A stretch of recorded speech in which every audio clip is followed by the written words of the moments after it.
इस बीच एक और बड़ी जानकारी है, इंडिया गठबंधन की 2 साल बाद हुई 7वीं बैठक। राहुल, ममता, अखिलेश समेत 23 दलों के नेता इस बैठक में मौजूद रहे हैं। 5 मुद्दों पर सहमति बनी है। खड़गे ने कहा है अर्थव्यवस्था, बेरोजगारी, महंगाई पर सर्वदलीय बैठक बुलाई जाए। यानी इंडी गठबंधन में दरअसल जो बैठक में मुद्दा रहा उसमें अर्थव्यवस्था, बेरोजगारी, महंगाई पर सर्वदलीय बैठक बुलाने की मांग की गई। शिक्षा मंत्री तुरंत इस्तीफा दे, ये भी खड़गे ने कहा है। एसआईआर के मुद्दे पर सीजीआई को इंडिया गठबंधन पत्र लिखेगा। ये सहमति बनी कि एसआईआर, मतदाता सूची में हेरफेर तथा चुनाव की निष्पक्षता पर उठे गंभीर प्रश्नों के संबंध में भारत के माननीय मुख्य न्यायाधीश को एक पत्र भेजा जाएगा। अनेक गंभीर मुद्दों की स्थिति को देखते हुए ये सर्वसम्मति से निर्णय लिया गया कि शिक्षा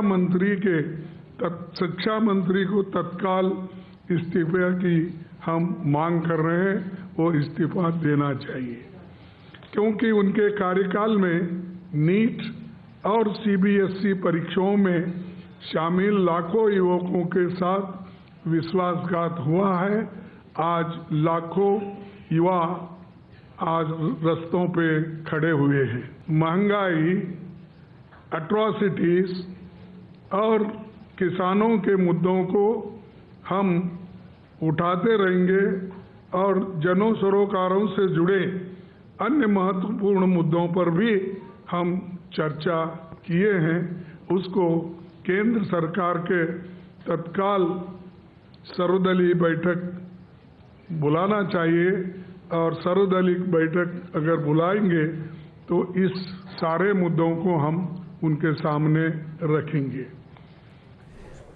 जब से ये गठबंधन बना है उसमें दूसरी बार 2 साल में ये 7वीं बार बैठक हो रही है और बैठक से पहले दरअसल इसमें कई चेहरे ऐसे थे, कई पार्टीज ऐसी हैं जो एक दूसरे के खिलाफ विधानसभा में भी लगातार मुकाबला करती रही हैं। अब इनको मिलाकर फिर से एक बार सरकार को घेरने की कोशिश हो रही है। विकास, कितना इम्पैक्टफुल और सरकार के सामने जो बातें रखी जा रही है उसे किस तरह से देखा जाए?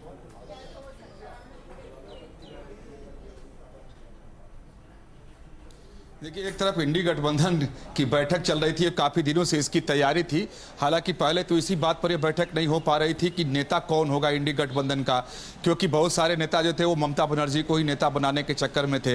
लेकिन पश्चिम बंगाल विधानसभा चुनाव के हार के बाद अब वो बात खत्म हुई, लेकिन अब विपक्ष में एक घबराहट सी दिखाई दी, क्योंकि अब पश्चिम बंगाल हार गए तो अब जल्दी से अपनी एकता बनाओ, इकट्ठा हो जाओ और अपनी ताकत को किसी तरीके से बढ़ाओ। ये एक जल्दबाजी, एक घबराहट इस बैठक में जरूर दिखाई दी, क्योंकि पहले ये लोग नहीं कर पा रहे थे, क्योंकि नेता को लेकर के ही विवाद था कि राहुल गांधी को नेता नहीं मानेंगे, उनको नहीं माने, कई तरह की बातें आ रही थी, जिसकी वजह से ये विलंब हो रहा था। अब इन लोगों ने नियम बनाया कि हर 2 महीने में बैठक करेंगे। अगली बैठक 8 अगस्त को होगी। तो जो 5 मांगे रखी गई हैं, इसके अलावा सबसे बड़ी जो बात थी और जिसके लिए बैठक बुलाई गई थी कि आपसी विवाद को खत्म करके बीजेपी के खिलाफ एक अपनी मजबूत जमीन तैयार की जाए और अपनी लामबंदी की जाए। सबसे मुख्य उद्देश्य इसका यह था। उसके अलावा जो अन्य मांग रखी गई कि धर्मेंद्र प्रधान इस्तीफा दे, जैसा कि आपने दर्शकों को बताया।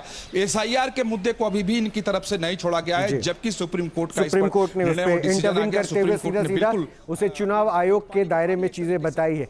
और सबसे दिलचस्प बात क्या है कि लेफ्ट का किला कहा जाने वाला केरल भी जब लेफ्ट हार गई तो वहां भी मनमुटाव दिखा और आज एक साथ टेबल पर बैठ के चर्चा हो रही है। बंगाल में दीदी के खिलाफ बयानबाजी हो रही है और दीदी आज हारने के बाद फिर से मंच पर साथ दिख रही है। ऐसे कई प्रमुख उदाहरण हैं। अरविंद केजरीवाल भी उनमें से, हालांकि अरविंद केजरीवाल की पार्टी इस बैठक में नहीं है। शुक्रिया विकास आपका इन तमाम जानकारी के लिए। आपके मोबाइल पर तुरंत आएगी ब्रेकिंग न्यूज, स्क्रीन पर सबसे पहले दिखेगी बड़ी खबर, देश दुनिया की हर खबर एक जगह। अब आपके मोबाइल पर तुरंत फटाफट इंस्टॉल कीजिए न्यूज़ नेशन ऐप और रखिए खुद को अपडेट।